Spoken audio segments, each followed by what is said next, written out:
YCP ఎమ్మెల్యేల తీరుపై అసెంబ్లీలో అసహనాన్ని వ్యక్తం చేశారు స్పీకర్ అయ్యన్న పాత్రుడు. వైసీపీ సభ్యులు దొంగచాటుగా వచ్చి హాజరు పట్టిలో సంతకాలు పెట్టి వెళ్తున్నారు తప్ప సభలో మాత్రం కనిపించడం లేదు అన్నారు. సో సభలోకి రాకుండా సంతకాలు పెట్టి వెళ్లిపోవడం ఏంటంటూ ఆయన ప్రశ్నించారు. ఎన్నికైన సభ్యులు సగర్వంగా సభకు రావాలంటూ స్పీకర్ అయ్యన్న పాత్రుడు కోరారు.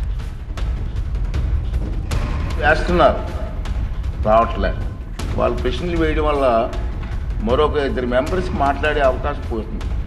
అది సమంజసం కాదు ప్రజాస్వామ్యంలో. కానీ ప్రశ్నలు అడగడానికి సభలో ఉండటం లేదు. మీరు చూస్తూనే ఉన్నారు, ప్రశ్నలు వస్తున్నాయి, వాళ్ళు సభలోకి రావట్లేదు. ఈ కారణంగా సభలో ఎవరో ఒకరి ద్వారా మరో 2 ప్రశ్నలు అడిగే అవకాశం కోల్పోతున్నారు. ఇది చాలా దురదృష్టకరం. సభకు ఎన్నికైన గౌరవ సభ్యులు సగర్వంగా సభకు రావాలి. ప్రజలు ఎన్నుకున్నారు మిమ్మల్ని, సభలోకి వెళ్ళి మా సమస్య మాట్లాడమని. సభకు రావాలి. ఏ రాజు, ఎవరా అమ్మాయి? ఇది మ్యారేజ్ ఇన్విటేషన్ కాదు, నేను కొత్త బిజినెస్ స్టార్ట్ చేస్తున్నాను. కానీ ఎలా? బాస్ వాలా. Be the boss. ఎవరికి కనిపించకుండా వచ్చి సభ్యులు హాజరు పట్టికలో సంతకాలు చేసి వెళ్ళిపోతున్నారని దొంగలలాగా వచ్చి. మీరు గౌరవ సభ్యులే, ప్రజలు ఎన్నుకున్నారు, మీరు ఎమ్మెల్యేస్. దొంగలలాగా వచ్చి సంతకాలు పెట్టవలసిన అవసరం ఇచ్చింది కర్మ. ఒకసారి ఎమ్మెల్యేగా గౌరవప్రదమైన ఇంట్లో ఉండి హాజరు పట్టికలో సంతకం చేసి సభకు ఆ మొహం చాటేయడం వారికి గౌరవాన్ని తగ్గించిందే తప్ప పెంచదని చెప్పి నా తాలూకు అభిప్రాయం.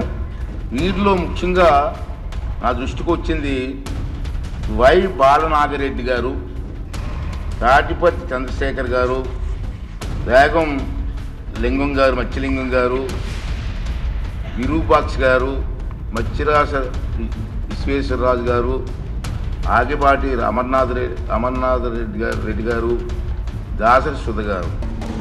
మనం చూసాం. మనం గవర్నర్ ప్రసంగం ముగిసిన తర్వాత, అంటే ఫిబ్రవరి 24వ తేదీ తర్వాత వేరు తేదీల్లో ఫిట్నెస్ రిజిస్టర్లో సంతకాలు పెట్టేట్టు నా దృష్టికి వచ్చింది.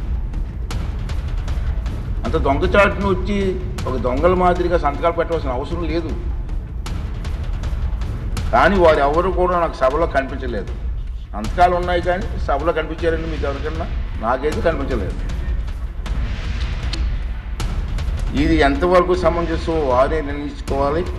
మనల్ని ఎన్నుకున్న ప్రజలు మనం ఆదర్శంగా నిలవాలి తప్ప ప్రజలకి, మీకు ఓట్లు వేసిన ప్రజలకి తలవంపులు తెచ్చేలే ప్రవర్తించకూడదని చెప్పి నా అభిప్రాయం. ఈ సభ ముందు పెట్టాలని చెప్పి నేను ఈ 2 విషయాలు మీకు తెలియజేస్తానండి. రిజిస్టర్లో సంతకాలు పెట్టి అసెంబ్లీలోకి రాకుండా వెళ్లిపోయిన ఎమ్మెల్యేల పేర్లను సభలో చదివారు స్పీకర్ అయ్యన్న పాత్రుడు. గవర్నర్ ప్రసంగం తర్వాత వేరు తేదీల్లో వీళ్ళంతా సంతకాలు చేశారు. కానీ వాళ్ళెవరూ సభలో మాత్రం కనిపించలేదన్నారు స్పీకర్. గౌరవప్రదమైన ఎమ్మెల్యే హోదాలో ఉండి దొంగల్లాగా అసెంబ్లీలోకి వచ్చి సంతకాలు పెట్టి వెళ్లిపోవాల్సిన అవసరం ఏంటని ప్రశ్నించారు.